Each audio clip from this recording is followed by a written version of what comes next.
Hi hello welcome to LG entertainment. నా పేరు పవన్ కుమార్. ఈ రోజులలో సినిమా హిట్ అవ్వాలంటే పెద్ద పెద్ద హీరోలే సినిమాలు హిట్లు అవుతున్నాయి. ఈ మధ్య థియేటర్స్ కి ఎవరు రావట్లేదు, అందరూ ఓటీటీకి అంకితం అవుతున్నారు. మంచి మంచి ప్రమోషన్ చేస్తున్న తప్ప కూడా థియేటర్కి ఎవరు రావట్లేదు అని చాలా రోజులు మనం వింటున్నాం. కానీ అవన్నీ మాటలు ఒక్క దెబ్బతో కొట్టి పారేసిన సినిమా ఏదంటే మహా Avatar Narasimha.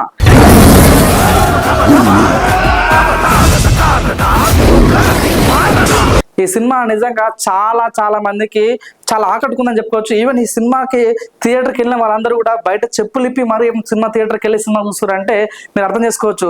High quality presentation, మంచి కథ, ఒక ఇన్నోవేషన్ లో మరి సరికొత్త కథ అని చాలా మంది కామెంట్ చేస్తున్నారు. ఒక డివోషనల్ స్టోరీ, ఇలాంటి కథలు కదా తీయాల్సిందని కూడా చాలా మంది కామెంట్ చేస్తున్నారు. ఈ రోజుల్లో పెద్ద పెద్ద సినిమాలు అవుతే తప్ప కూడా థియేటర్కి ఎవరు రావట్లేదు. అయినా కూడా ఈ సినిమా కోసం చాలా మంది కూడా మెయిన్ గా చిన్న పిల్లలు కానీ ఫ్యామిలీస్ ఆడియన్స్ కానీ చాలా మంది కూడా మా అవతార నరసింహ సినిమాకి వెళ్ళడం జరుగుతుంది. చూసుకున్నట్టయితే ఈ సినిమా అతి తక్కువ టైంలో 105 కోట్లు కొట్టిందంటే దీని బట్టి అర్థం చేసుకోవచ్చు ఎంత పెద్ద హిట్ అయింది అనేది మీరు అర్థం చేసుకోవచ్చు. తక్కువ టైంలో మంచి క్వాలిటీ సినిమా తీయడం అనేది చాలా గ్రేట్ అని చెప్పుకోవచ్చు. లో బడ్జెట్ హై క్వాలిటీ సినిమా మంచి హిట్ అయిందంటే ఇది మా అవతార్ నరసింహ సినిమా అని చెప్పుకోవచ్చు. చాలా మంది కూడా చాలా రకాల కామెంట్ చేస్తాం. జస్ట్ సింగిల్ మౌట్ ఈజ్, ఎటువంటి నెగిటివ్ టాక్ లేకుండా జస్ట్ మౌట్ టాక్ తోనే సినిమా హిట్ అయిందంటే అదే సినిమా మా అవతార్ నరసింహ సినిమా. నిజంగా చాలా చాలా చక్కగా ఉంది. ప్రతి ఒక్కరు కూడా చిన్నలు పెద్దలు ప్రతి ఒక్కరు కూడా వెళ్ళి ఆనందంగా సంతోషంగా డివోషన్ చూడొచ్చు అనే సినిమా ఏదంటే మా అవతార్ నరసింహ సినిమా అని చాలా మంది కామెంట్ చేస్తున్నారు.